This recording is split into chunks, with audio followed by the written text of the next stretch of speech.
Hi, Assalamualaikum and good morning, Dr. Azmina. So today for our introduction to multimedia teaching, design of multimedia in education and multimedia of software. For our team is animals. So here the introduction where our target learners is for this multimedia coursework are year 2 and year 3 ESL students aged to 8 to 9 years old, because at this stage they are very active, curious and easily get distracted. So we designed this lesson to use our visuals, sounds and interactivity to keep them engaged. So with this team, which is animal, which helps students to learn about vocabulary by asking students what animals they have seen at the zoo, or this help to connect topic with their real life experience. So the learning objective is the student will be identify and name the common animals in English. Second is match animals with their picture and sounds, pronounce animal, and the third is pronounce animal name correctly using audio guidance, and the fourth is use animal vocabulary and sample sentences. This object is focused on improving student vocabulary and pronunciation through interactive learning. So for the importance of multimedia in TESOL, which is in this today digital age, technology plays a crucial role in making English lesson become more effective.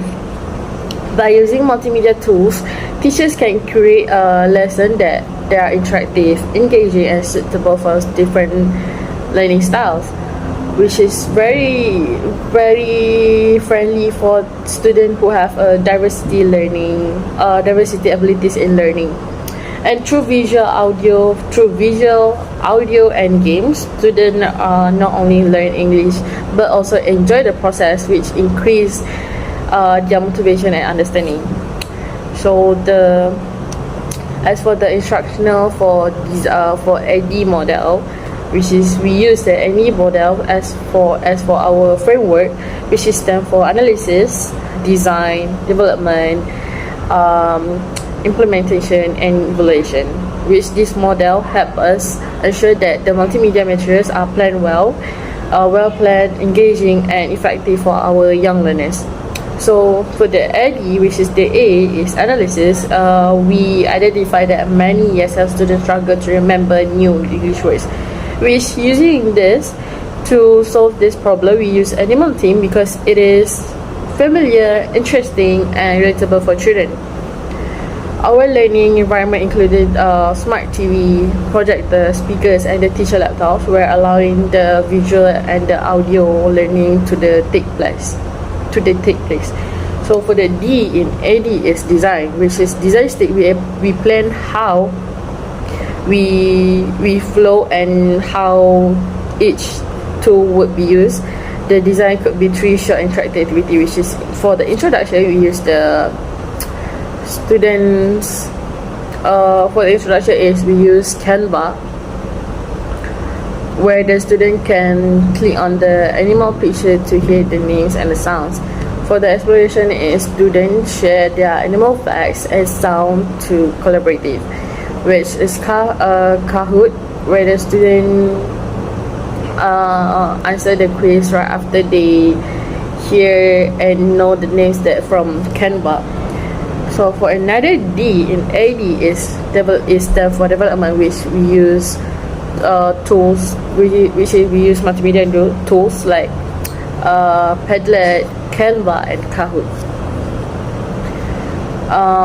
For the I in AD is stand for implementation, which is the lesson is carried out in class using a smart TV and speaker, whereby the teacher stands by showing the Canva story, then student post it on Padlet, and finally they play a Kahoot quiz. This sequence allows students to see, hear and interact with the content, making the lesson more engaging and memorable.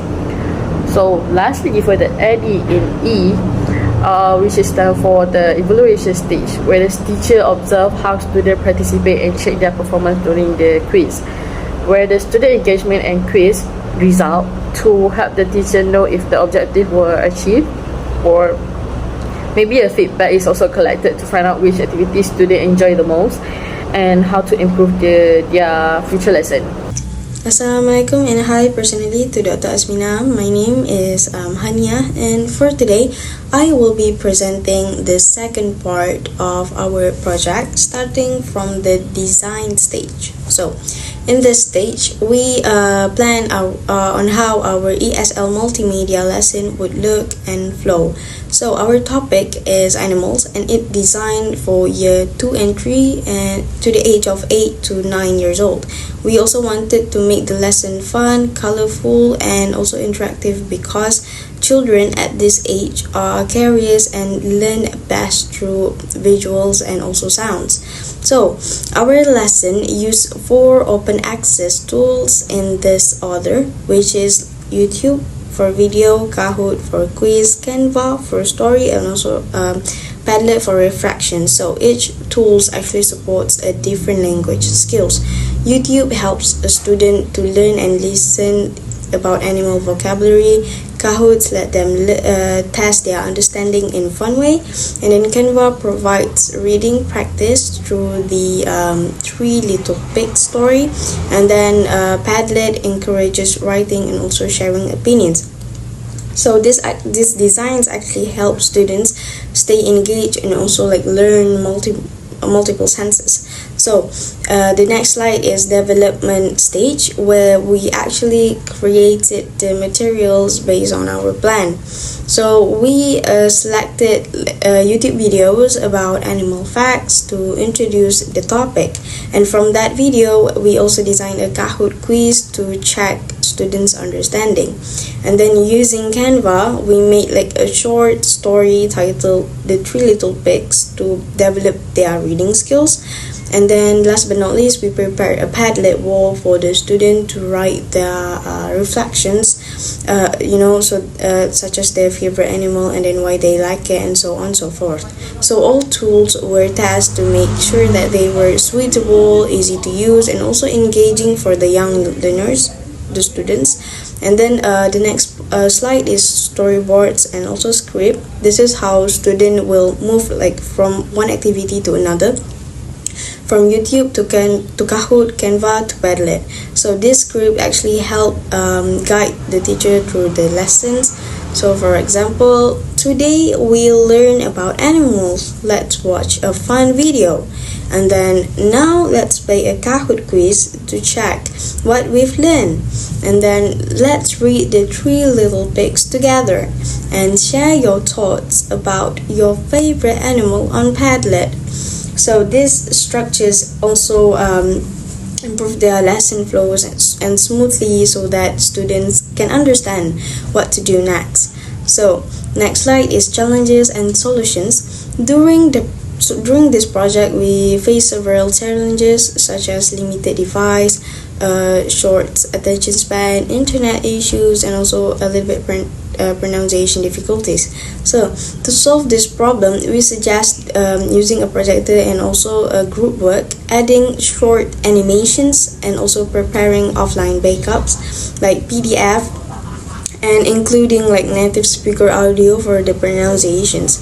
So these strategies can make the lesson more like flexible and also like effective. So the next slide is reflections, and from these projects we also learned how the EED models actually helps plan and build multimedia lessons. So we also discovered that tools like YouTube and Kahoot, Canva, and also Padlet can make learning more attractive and also enjoyable.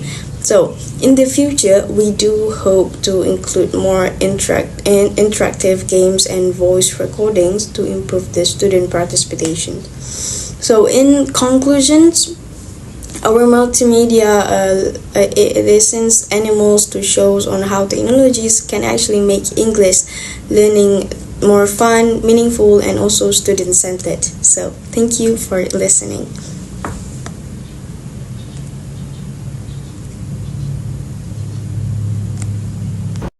So lastly, we continue to the reflection and future arrangement, where through the assignment we learn the importance of integrating multimedia in the ESL classroom. By designing an effective interactive lesson about animals, we apply the EED model effectively, especially in planning, designing, and evaluation.